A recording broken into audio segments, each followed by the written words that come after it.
በጋራ የእግር ጉዞ በማድረግ የተጀመረው የ76ኛው የአፍሪካ የጤና ጉባኤ የዓለም ጤና ጉባኤያችንን ዛሬ በስኬት አጠናቀናል። እንግዲህ በጉባኤው ብዙ አጀንዳዎች ታይተዋል። የሚቀጥለው 77ኛው የጤና ጉባኤን የሚያስተናግደውን ሀገርም በመምረጥ እንዲሁም ደግሞ የሚካሄድበትን ጊዜ በመምረጥ እዛ ላይ የሚታዩ አጀንዳዎችንም በጋራ በማስቀመጥ በጥሩ ሁኔታ ነው የጨረስነው። እንግዲህ በባለፉት ቀናት አዲስ አበባ ውስጥ የተሰሩ ያሉ ስራዎች ኢትዮጵያ በጤናው ዘርፍ እየሰራች የነበሩትን ነገሮች ከጉባኤው አጀንዳዎች ጎን ለጎን በተለይ ደግሞ የጤና ሚኒስትሮች አብረዋቸው የመጡ የነሱ ዴሌጌቶቻቸው እንዲሁም ሌሎች እንግዶቻችን እንግዲህ ጤና ጉባኤ ጎን ለጎንም ብዙ የጠዋት እንዲሁም ማታ የሚካሄዱ መድረኮች ነበሩ። በዛናዛ መድረኮችም በተለይ በዚህ በ76ኛው ጉባኤ ዋና አጀንዳው እንዲያጠነጥንበት የተፈለገው የዲጂታል የጤና አገልግሎት ላይ ነበረ። እዛ ላይም በጣም ብዙ ጠንከር ያሉ ነገሮች በሚቀጥሉት ጊዜያቶች በሚቀጥሉት ዓመታት በተለይ ደግሞ እንደ ዓለም ዘላቂ የልማት ግቦች ዘላቂ የጤና ግቦች ብለን ደግሞ ከምንላቸው ጋር እስከ 2030 ድረስ የምንሰራቸውን ነገሮች ለኢትዮጵያ ደግሞ ያው የዲጂታል የ2030 ስትራቴጂ ያለን ከሱ ጋር አብሮ የሚሄድ ነው። እንደ አህጉር ምንድነው ይዘን መውጣት ያለብን የአህጉራችንን የጤና ጥበቃ እንዲሁም የጤና አገልግሎቶች ለማህበረሰባችን ሁሉንም ያቀፈ እንዲሆን ማንንም እንዳይተው እንደገና ደግሞ የጤና ሉዓላዊነት የአገር ሉዓላዊነት ነው። ስለዚህ በዚህ ውስጥ አህጉራችን በተለይ ደግሞ ከኮቪድ በኋላ የተማረችውን ትምህርት በመውሰድ መድኃኒት ማምረቶችን የሕክምና ግብዓቶችን በአህጉራችን ውስጥ በመጨረስ ራሳችን አምርተን ራሳችንን እንጠቀም የሚለውም ትልቅ አጀንዳ ነበረ።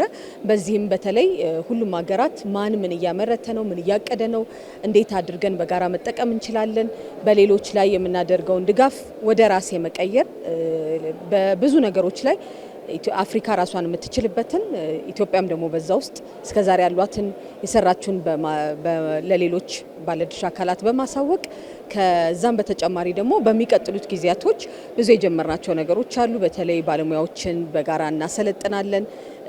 እንዲሁም ደግሞ የጤና አገልግሎትን አልቆ የመፈጸም አቅማችንን እንድንጨምር እስከዛሬ ድረስ በተለያዩ ጉባኤዎች ውስጥ ብዙ ቃል ኪዳኖች ይገባሉ። ከቃል ኪዳን በዘለለ በሚል እንደውም ከፍተኛ የሆነ አዲስ ንቅናቄ የፈጠርንበት ነው። ምክንያቱም 10% ወደ የማስፈጸም ይሄን እናደርጋለን ምንላቸውን ነገር አድርገን ነው ቢበዛ እሱም ራሱ ምክንያቱም ማህበረሰባችን ሌሎች ባለድርሻ አካላት ጋር ከሚዲያውም ከሌሎችም ሴክተሮች ጋር ይሄንን እየሰራን ዋና ነገራችን ደግሞ በተለይ በሚቀጥሉት ጊዜያቶች የዓለም የጤና ሁኔታ እንደምታዩት በጣም የተቀያየረ ነው ያለው። ስለዚህ አፍጥነን አልቀን የመፈጸም የሚል 90% ብዙ ሰዓታችንን አልቆ የመፈጸም ስራ በሚል ደግሞ ትልቅ ግብ ይዘን እንደገና ወጥተናል።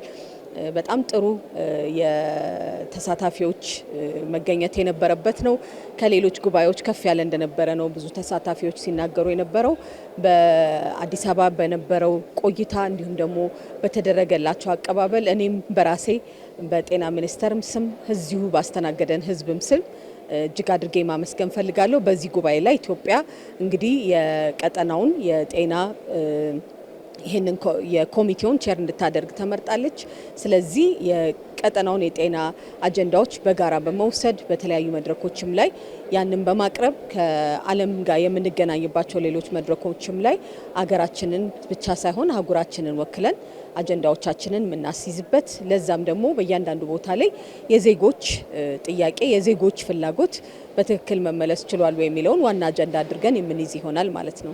በጣም ብዙ ነገር ነው ኢትዮጵያ ያቀረበችው። እንግዲህ በባለፉት ዓመታት የተሰሩ ስራዎች በተለይ ከ10 ዓመት በኋላ ነው እንደገና ሀገራችን እየተደረገ ያለው። በዚህ መካከል ደግሞ የኢትዮጵያ የስነ ህዝብ ጤና ሪፖርታችን ከወጣ በኋላ ነው ያለው። ስለዚህ አስተያየተን መናገር የምንችላቸው በእናቶች ጤና፣ በልጆች ጤና፣ በቅድመ ወሊድ እንክብካቤ እንዲሁም ደግሞ በአጠቃላይ የጤና አገልግሎት ከተመላላሽ ሕክምና አገልግሎት ጀምሮ ሁሉንም ዜጎችን መድረስ የሚቻልበት ነገሮችን ምን ቀይራለች ኢትዮጵያ የሚለውን በደንብ በተጨባጭ ሁኔታ ማሳየት ችለናል። በተለይ ደግሞ የኢትዮጵያ የአፍሪካ ታምርት በሚለው አጀንዳ ላይ ዝም ብሎ መናገር ብቻ ሳይሆን ለዛ የሚሆን ግብአት አንደኛው ስታንዳርዱ የጠበቀ አመራረት ስለሚያስፈልግ ማቹሪቲ ሌቭል 3 ከፊት ካሉ የመጀመሪያ ሀገራት ውስጥ በመሆን በተለይ በአፍሪካ ቀንድ የመጀመሪያው ሀገር በመሆን ስለሆነ የተመዘገበችው ይሄንን በዓለም አቀፍ ስታንዳርዱ ሌቭል 3 ማቹሪቲ ብለን የምንለው ማለት ነው።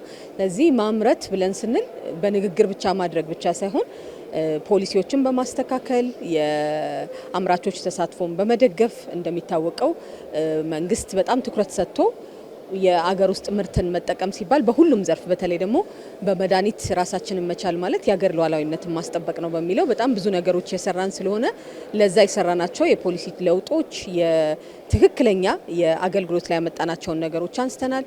የጎደሉንን ነገሮች ደግሞ ራሳችን ወስደናል። ይሄን ደግሞ በሚቀጥሉት ጊዜዎች እንቀይራለን ብለን ቃል በመግባት ለህዝባችንም እንዲሁም ደግሞ ለአህጉራችን እንደ ጤናው ዘርፍ መሪ ለመሆን በያዝነው እቅድ መሰረት ለዛ የሚሆኑ ከሁሉ ጋር ተባብረን መስራት የምንፈልግባቸውንም ነገሮች ደግሞ አንስተናል። በሚቀጥሉት ጊዜያት በተለይ ደግሞ ማርበርግ በባለፈው ጊዜ አገራችን ውስጥ በተከሰተ ጊዜ እንዴት አድርገን በአጭር ጊዜ ውስጥ መቆጣጠር እንደተቻለ ያ ደግሞ በማህበረሰብና በሁሉም ባለድርሻ አካላት ትብብር ስለነበረ አሁን አህጉራችን ላይ በተለያዩ ድንበሮች መካከል ያለ የመረጃ መለዋወጥ እንዲሁም ደግሞ አህጉራችንን እንደ አንድ በጋራ የጤና አገልግሎታችንን እንጠብቅ በሚለው በጣም ብዙ ነገሮች ከኢትዮጵያ በመውሰድ እኛም ደግሞ ከሌሎች ጋር በዛ መድረኮች ላይ ተሳትፈን ከመሳተፍ ባለፈም ደግሞ ያለንን ልምዶች አካፍለናል።